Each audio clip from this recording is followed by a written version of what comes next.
Pat in Omemee says, I'd like to see some of the ditches cleared out in Omemee. I, for one of many, have a flooded backyard that I can't use till midsummer as the runoff has nowhere to run, as there's shrubs growing in the roadside ditches and culverts filled with winter sand. Yeah, ditches are, historically, it's a huge part of our road maintenance program. Historically, and I'll keep going back to before the last term of council, budgets were cut for ditches, calcium, brushing, along the side that keeps the ditches dry. These budgets were notoriously cut down to very little, so a lot of less maintenance than was required was done for our roads. It hasn't helped with the maintenance of our roads, but when you talk about somebody who's got some ditching issues, we have them all over the city. We've got the budget back up to where it needs to be for ditching every year, so we're making some headway. We need to know about these locations. So my biggest suggestion I can do is call customer service, call Christine, in my office, put a customer service request in. One of the supervisors will come out and have a look, and if the ditch is not acting as it should be acting as it should be for drainage, then we will have somebody come out and do some ditching. But if we don't know about it, we can't fix it. So I don't want people to assume that we know every ditch in the city, and some that are working better than others. We need to know about it, and then if we can do something about it, we will. It's not like the roads then where there's a plan for all these roads that need maintenance. Ditches are a bit different. It's call us if you have an issue. They are, and we have patrollers out on the roads, and sometimes they'll see a ditch, in the spring that is flooded and it's not acting as it should, whether it's a culvert issue that needs to be replaced, and they'll certainly, deal with it accordingly. But there's certainly, I won't say there's not parts of our city that we're not on top of as much as we should be, and the best thing those residents can do is let us know what's going on, and I'll say what I always say: if they don't get a response or they don't get the answer they're looking for, then give me a call and I'll look into it. Great, thank you. Shauna in Lindsay wants to know, why on earth would the city choose to eliminate parking spaces for big planter boxes with trees in them? We already have a serious parking problem downtown. Eliminating spaces is counterproductive and makes it less likely that people will want to shop downtown. Okay, that's a great comment. I'm going to disagree with that comment, with that reader. I think our boxes, I don't know the exact number, but the reconfiguring of our downtown sidewalks, I think has resulted in 4 less parking spaces out of all the parking spaces down there. So it's a very minimal change. The planter boxes are put on some of the wider areas of the sidewalk that we're trying to make more pedestrian friendly. So there's going to be bump outs. So pedestrians want to cross, they don't have to cross the whole section of the road, but there'll be a bump out that'll, minimize it and make it a little bit more pedestrian, slow traffic down a little bit. So, there's lots of, I know parking in our downtown is probably a topic we could talk about for a while.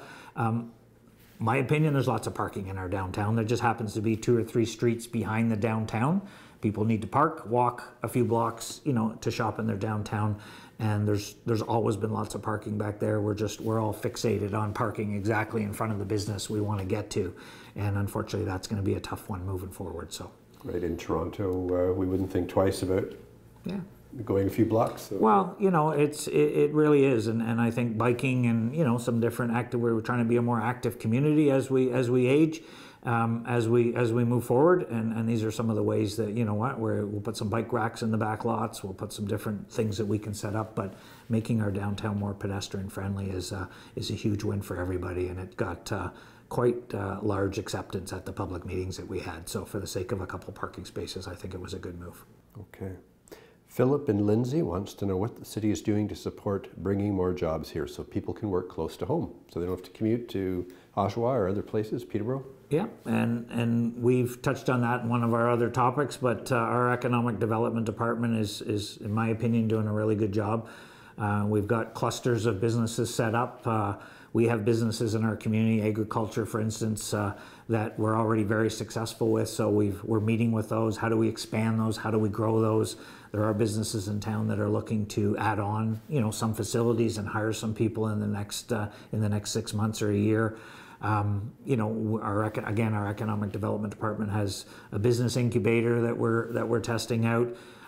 We've got all sorts of business development for somebody that wants to start, support for somebody that wants to start a business. And we're putting some incentives in place through development charges, new businesses, expanding businesses, where we're going to try to, in the next couple of years, incent businesses to either grow or relocate here.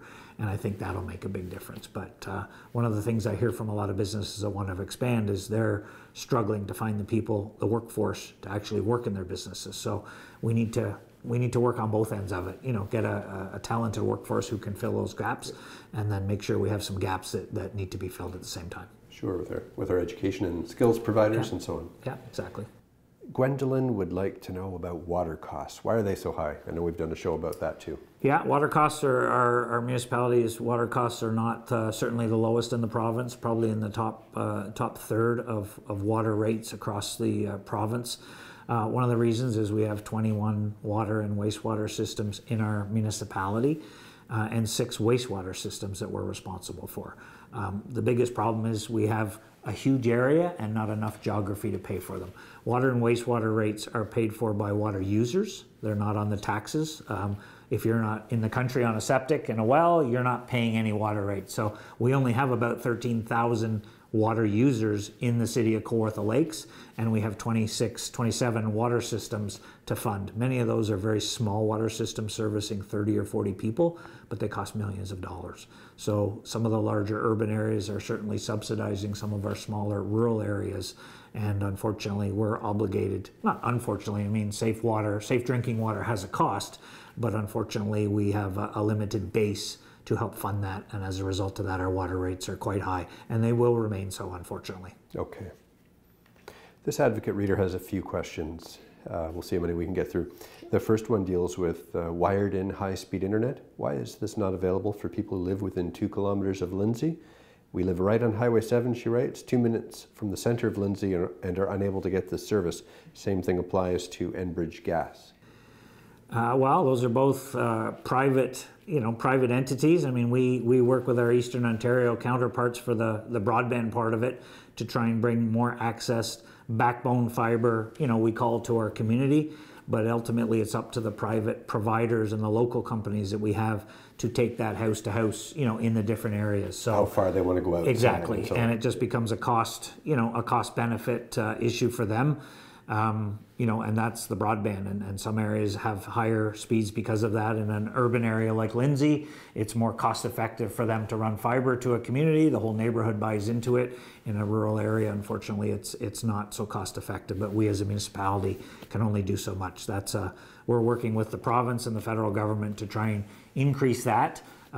Increase that broadband network to our community. Natural gas is in Fenelon. It's been brought to Fenelon. They've got a new program in place. Hopefully we'll be on the list for Bob Cajun the next time around, is sort of at the top of the list. But why it's not a couple of kilometers outside of Lindsay is you'd have to ask Enbridge Gas.